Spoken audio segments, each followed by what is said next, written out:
Hey everybody, this is Mike with Unity Intercom. Here is a quick way when you're using our Unity Cloud service. If you need to bring something external, an audio source, into Unity Cloud, real quick, here's how you would do it in a pinch. This is the quick and dirty method. If you need to bring in like ClearComm or a single channel of RTS or audio from a soundboard, the way you would do that, because you don't have access to the Mac computer that's the server, because it's in the cloud, what you do have access to are the free local clients for talking and listening. And what people will do is they'll bring like a little Windows machine, maybe a laptop, a little Mac machine. You can actually do this on iPads. You can do this on a tablet. Essentially what we're gonna do is we're gonna choose an external I/O device like this. This is a Motu M2. We're going to choose an external audio device, and we're going to connect this to our Mac or PC. And we are allowed to use whatever the first channel on any I/O device. We can use that for our source of audio. So what I actually have connected here is a Motu over here to my right, connected to a Windows machine. So in a pinch, if we're in the field, this right here, this could be a channel of audio from ClearComm, for example. This could be the producer on a key panel or one party line. I can bring this into the first input on my device. So here I'm plugging, pretend I'm plugging in ClearComm. We're kind of doing a little imagination here. So here's my local source of audio. Then I'm going to fire up a client running on this happens to be running on a big Windows machine, but generally this is probably usually like a little Windows laptop or something, or a Mac laptop, or like I said, an iPad or a tablet. You would come in here, and remember the audio is going into my Motu. I am going to choose which one of the channels. So I'm going to choose channel 1 to broadcast into.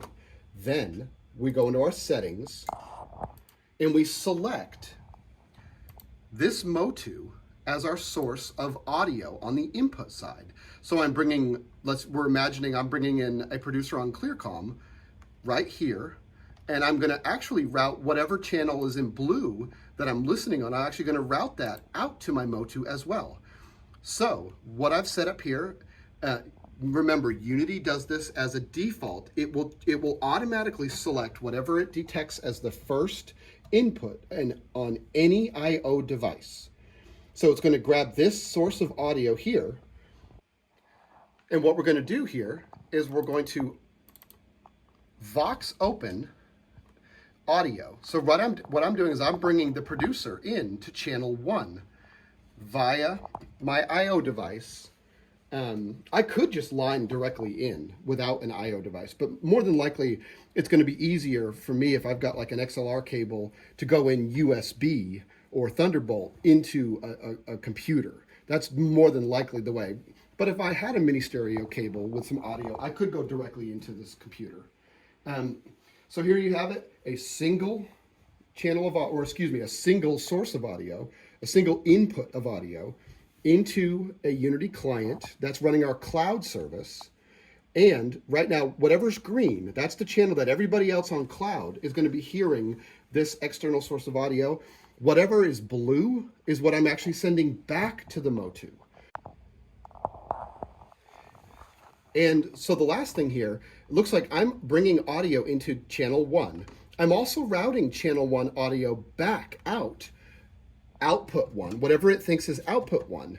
Now the producer's not going to get himself back because the clients never give an individual, somebody talking on Unity never hears themselves back. So therefore, it's going to do a nice little minus for us. So the producer is being routed into channel 1, and if I route that audio back out, remember this is cloud, the producer is going to be subtracted from that because a user never gets themselves back on the client. So there it is. That is a great way to get external audio into the cloud. So anybody wants to hear that, they would just have to listen on channel 1 or whatever channel I chose. It doesn't have to be 1, it could be 2. But anybody on the cloud, they're going to be able to hear whatever local source of audio I've brought into the cloud via a computer. Something that it has to be one of our clients that has the ability to select an external source of audio. You can actually do this from an iPad or an iPhone. they have that ability as well. But generally, you're not going to want to use the, it more than likely you're going to have a little Dell computer or Windows box or a Mac laying around that would be able to do this. Thanks, everybody.